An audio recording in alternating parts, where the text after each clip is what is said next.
buksan ang ating mga dalang Biblia sa Deuteronomy, sa chapter 4. Deuteronomy chapter 4, sa verse 1. At ngayon, O Israel, dinggin mo ang mga palatuntunan at ang mga katulan na aking itinuro sa inyo, upang sundin ninyo, upang kayo'y mabuhay, at pumasok at iyong ariin ang lupain na binibigay sa inyo ng Panginoon ng Diyos ng inyong mga magulang. Huwag niyong daragdagan ibabawasan ang salita na aking iniutos sa inyo, upang inyong maingatan ang mga utos ng Panginoon ninyong Diyos na aking iniutos sa inyo.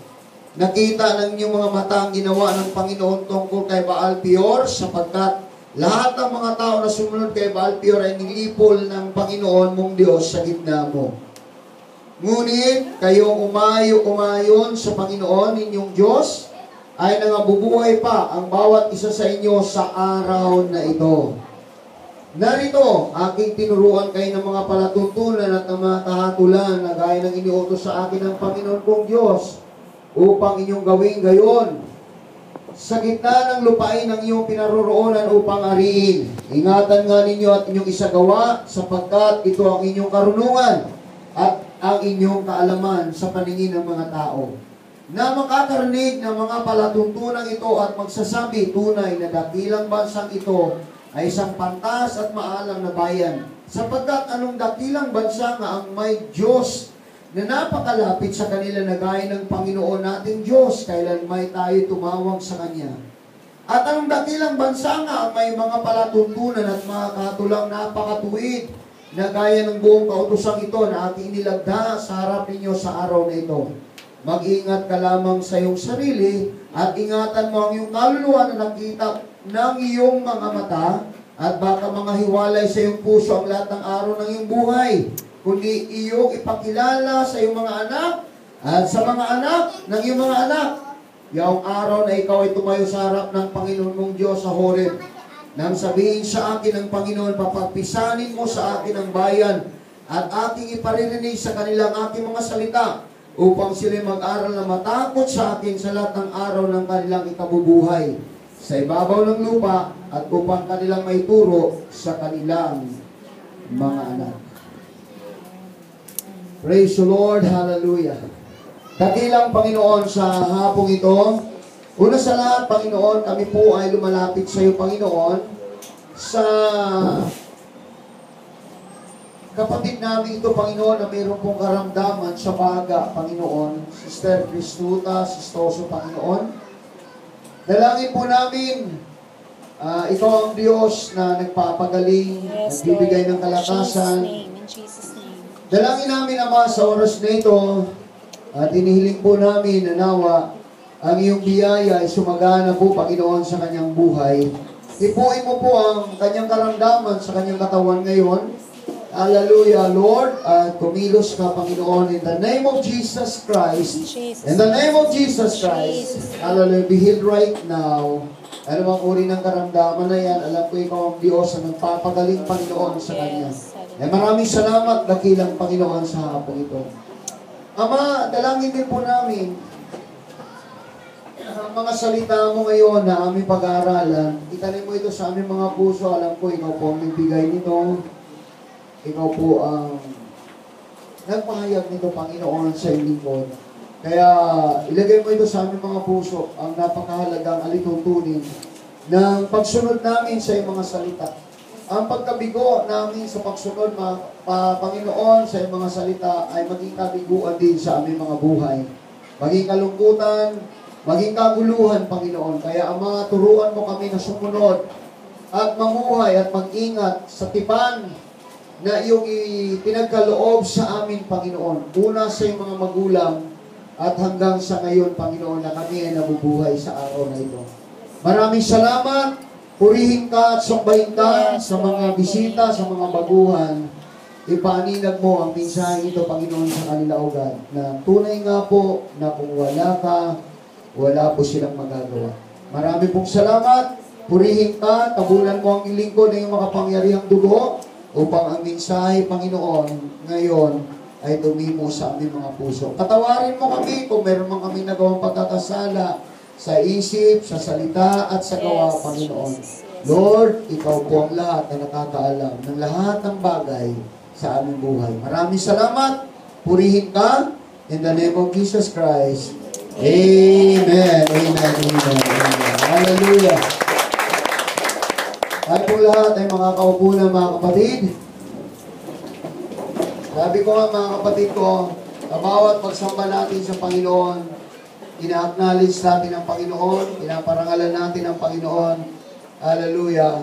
Kasi pagka sumasamba tayo na hindi po natin nabibigyan ng kaluguran ng Panginoon, hindi po talaga masabi natin na pagsamba tayo ng tuluyan o ng lubusan, mga kapatid. Kaya nga sa temang ito, acknowledging God or pagpaparangal sa Diyos, mga kapatid. Hallelujah.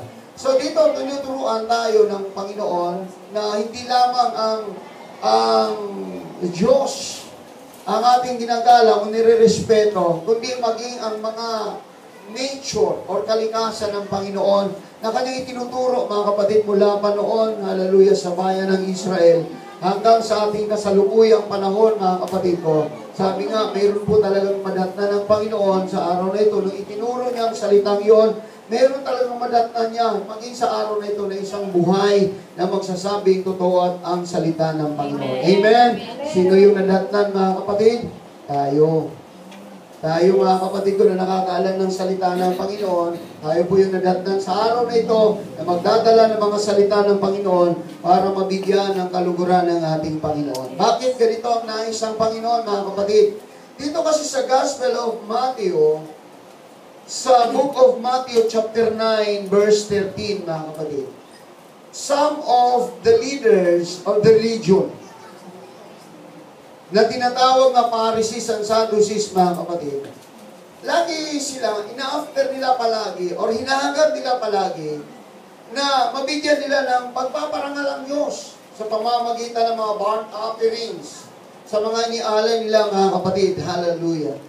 At ang problema, hindi nila naintindihan yung spiritual concept, mga kapatid. Yung buong kalikasan ng Diyos. Hallelujah. Kaya nga sinabi ng Panginoon sa verse 13, "But go and learn what this means. I desire mercy and not sacrifice."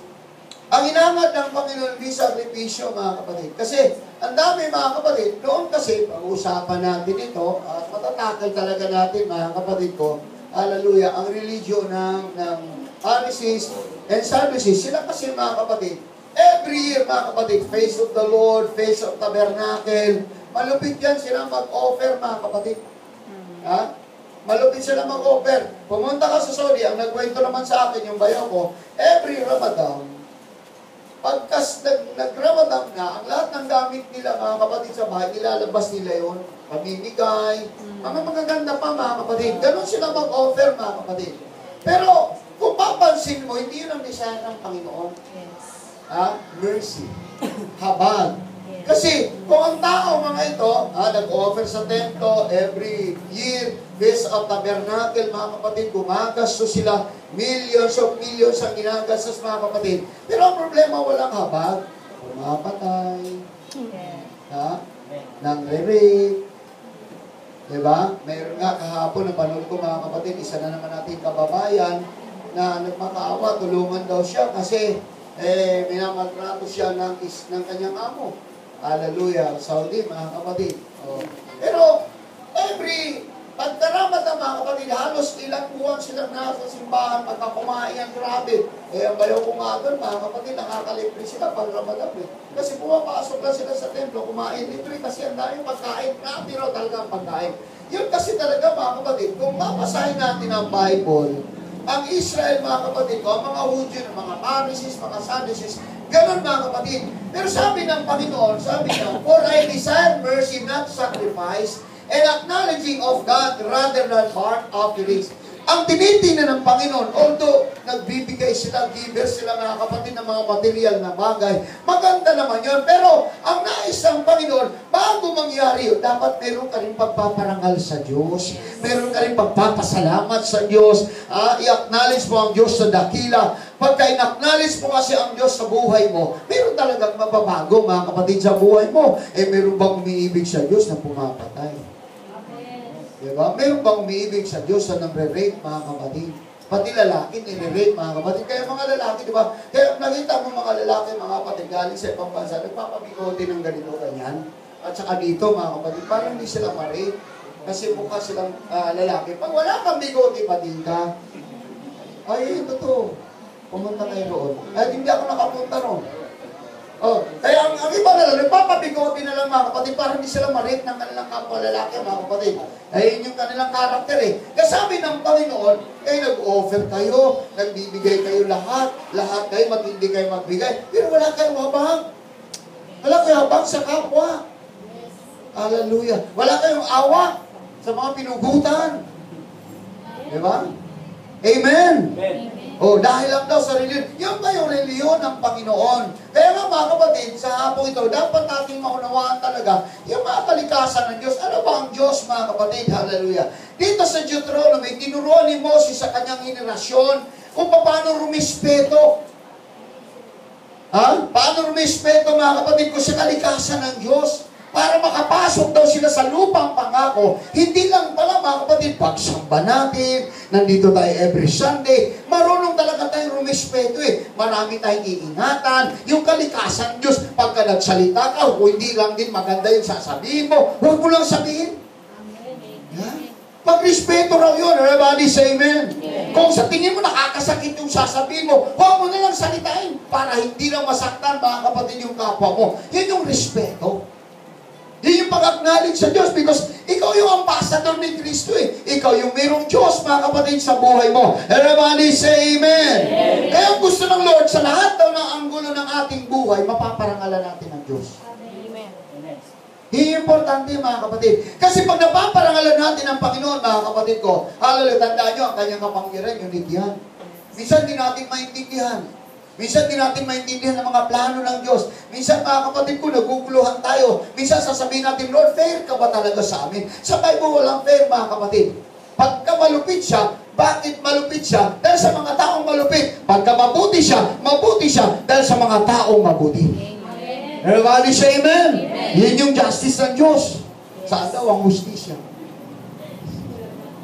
Hallelujah. Everybody say amen? Amen. Yun yung justice ng Panginoon, mga kapatid. Kasi gusto niya, mapaparangalan siya ng lahat daw ng mga tao, mga kapatid. Kaya pagka napaparangalan ng Diyos, na-acknowledge natin ng Diyos sa kanyang kabutihan, ay maniwala kayo, mga kapatid ko, siyang tagapagtanggol natin, mga kapatid ko. Siya ang provider ng ating mga buhay. Siya yung guidance ng ating buhay. Ililid tayo ng Panginoon para huwag tayong maligaw. Amen. Kasi maraming dating daan dito. Maligaw ka. May lumang daan, may dating daan. Diba? Maraming liko-likong daan. Kaya maliligaw ka. Kaya sino yung mag-guide sa'yo pagka na-acknowledge mo ang Panginoon sa buhay mo, napaparangalan mo siya, napapaglingkuran mo siya, mayroon na babago sa buhay mo. Yun yung gusto ng Panginoon, mga kapatid. At gusto niyang ipaglaban ang pananampalataya mo at ipinaglaban na yan ng Panginoon. And it was 2,000 years ago in the cross of Calvary, pinaglaban niya ang tao. Amen. Ayaw niya mapahamak ang tao. Ayaw niya maimpyerno ang tao. Kaya, imbis na tayo ang maimpyerno, imbis na tayong mamatay, imbis na tayo ang bitayin, dahil wala tayong mga kwentang tao, ang ginawa ng Panginoon, ako na lang ang bitayin niyo sa krus. Ako na lang ang patayin niyo. Yun yung palatandaan ng Diyos. Hallelujah. Handa kayo paglaban. Kaya anong gagawin mo? Parangalan mo siya. Yes. I-acknowledge po ang kanyang kabutihan. Sasambahin mo siya dahil mabuti ang Diyos sa ating mga buhay. Everybody say amen. Amen. Hallelujah. Kaya nga sinabi niya, mga kapatid tingnan niyo sa verse 5, basahin natin muli, mga kapatid. Hallelujah. Sabi dito, narito aking tinuruan kayo ng mga palatuntunan at ng mga kahatulan na gaya na inutos sa akin ng Panginoon kong Diyos upang yung gawin gayon. Sa gitna ng lupain na yung paruroonan upang ariin. Ingatan nga ninyo at inyong isagawa sapagkat inyo ito o inyong karunungan at inyong kaalaman sa paningin ng mga tao na makakarinig ng mga palatuntulang ito, magsasabi, tunay na dakilang bansa ito ay isang pantas at maalam na bayan. Yun yung dapat Yun yung dapat mangyari sa bayan, mga kapatid Natatawagin ng Diyos,